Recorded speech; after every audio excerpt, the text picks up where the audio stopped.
दोस्तों आपका स्वागत है यूरेका पे। आइए इस वीडियो के माध्यम से class 12th political science chapter 5 के एक महत्वपूर्ण प्रश्न को देखते हैं जो कि 1980 में मध्य अवधि चुनाव से संबंधित है। प्रश्न है, किन कारणों से 1980 में मध्य अवधि चुनाव कराने पड़े थे। दोस्तों 1975 में आपातकाल की घोषणा के बाद 1977 में आपातकाल की समाप्ति हुई और देश में चुनाव कराए गए। इस चुनाव में कांग्रेस को हार मिली और देश में पहली बार केंद्र स्तर पर गैर कांग्रेस सरकार का गठन हुआ। यह सरकार विभिन्न दल का गठबंधन था जिसे जनता पार्टी कहा गया।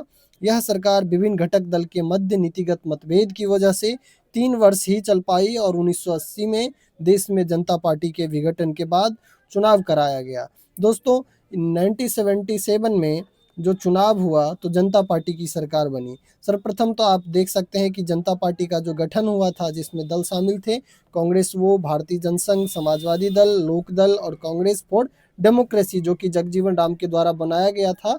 ये सभी आपातकाल के खिलाफ थे। इनके द्वारा जगजीवन राम ने कांग्रेस से ही कुछ लोग अलग होकर के कांग्रेस फॉर डेमोक्रेसी नाम का दल बनाया था और इन सब ने मिलकर के जनता दल का गठन किया जो कि 1977 में जीत करके सरकार का गठन करती है। तो आइए हम देखते हैं कि क्या ऐसा वजह रहा कि 1977 में बनी हुई सरकार 1980 में विघटित हो गया। इसके कुछ महत्वपूर्ण कारण थे, जैसे कि जनता पार्टी सरकार का टूट जाना, नेतृत्व को लेकर के संघर्ष और नीतिगत एकता का अभाव था जनता पार्टी के अंतर में। दोस्तों आइए एक एक करके इनकी व्याख्या को देखते हैं। जनता पार्टी एक गठबंधन सरकार थी और इसमें अलग अलग विचारधाराओं वाली पार्टी शामिल थी। जनता सत्ता में आने के बाद आपसी असहमति और सत्ता संघर्ष को बढ़ावा मिला। 1979 में सरकार गिर गई।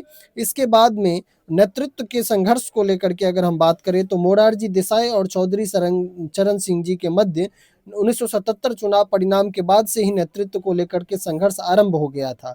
मोरारजी देसाई पीएम बने थे पहले जनता पार्टी में, और फिर चरण सिंह ने कांग्रेस आर की सहायता से सरकार बनाया, परंतु यह गठबंधन अधिक समय तक नहीं चल पाया। जब कांग्रेस पार्टी, इंदिरा गांधी की नेतृत्व वाली कांग्रेस पार्टी ने जब अपना समर्थन वापस ले लिया चौधरी चरण सिंह की सरकार से, तो सरकार गिर गई और यह सरकार संसद में बहुमत नहीं साबित कर पाई, इसलिए चुनाव कराना पड़ा। नीतिगत एकता का अभाव था इनके मध्य। जनता पार्टी सिर्फ कांग्रेस विरोध के आधार पर बनी थी। सत्ता में आने बाद इनके पास कोई साझा कार्यक्रम नहीं था। इस वजह से भी सरकार का विघटन हुआ। दोस्तों अगर निष्कर्ष देखें तो 1980 में मध्य अवधि चुनाव जनता पार्टी के पतन के कारण कराए गए। गठबंधन सरकार में आंतरिक कलह, नेतृत्व संघर्ष और नीतिगत एकता के अभाव से राजनीति अस्थिरता बढ़ गई। इस समय देश में कांग्रेस आर यानी कि इंदिरा गांधी जी के नेतृत्व वाली कांग्रेस ने जब चरण सिंह जी की सरकार से समर्थन वापस ले लिया तो चरण सिंह बहुमत नहीं साबित कर पाए, जिससे कि लोकसभा भंग हो गया और अंततः राष्ट्रपति को मध्य अवधि चुनाव का घोषणा करना पड़ा।